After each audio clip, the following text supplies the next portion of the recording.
let's change gears a little bit and look at Grace Tame. She popped up at the protest yesterday evening at Town Hall and chanted globalise the intifada. Really tasteful stuff. Have a look.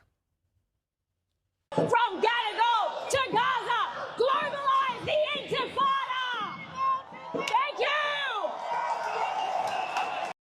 Now, that's a chant that has been widely condemned. It's widely acknowledged that it is calling for the globalising of violence against Jews. But in question time today, when Albanese was asked to condemn it, he dodged the question.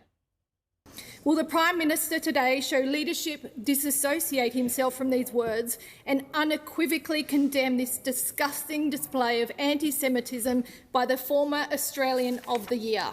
We need to not continually look for political opportunities.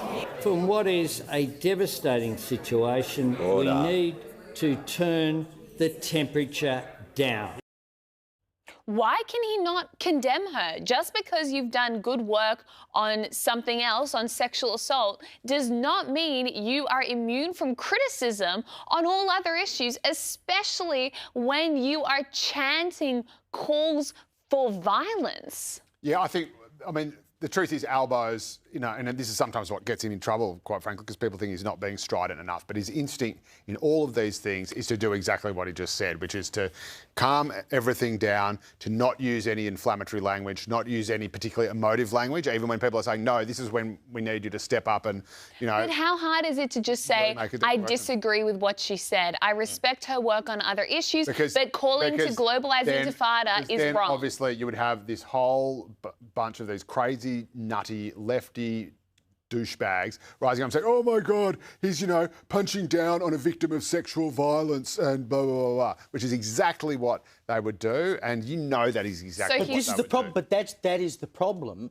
is that she's seemingly untouchable because of her history, which is just wrong. I mean, he says, why are we looking to create political opportunities? Well, the only real political opportunity that was created here was by him refusing to condemn that call. All he had to say was, Grace Tame, I think, was an exceptional Australian of the Year and did good work and was deserving of the title when it was given to her, but the comments she made last night were beyond the pale. Yeah, and then she would have no doubt that Grace Tame would have responded to that on social media, and all her supporters would have joined in this massive pile-on, and it wouldn't have been wrong, but it would have just have been a distraction, just yet another distraction that, frankly, the PM doesn't need and the public doesn't need at a time when, you've already got all these people at the protest. They made fools of themselves, including a couple of state Labor MPs who, shouldn't have been there.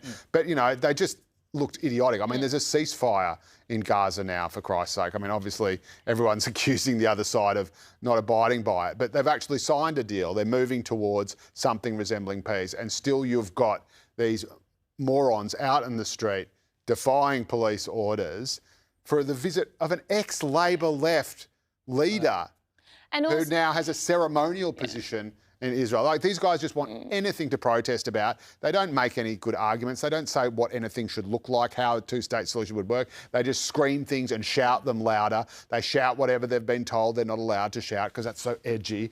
But they just look like idiots now. They just look desperate. And so, free speech. Stand up and be counted. Look like idiots.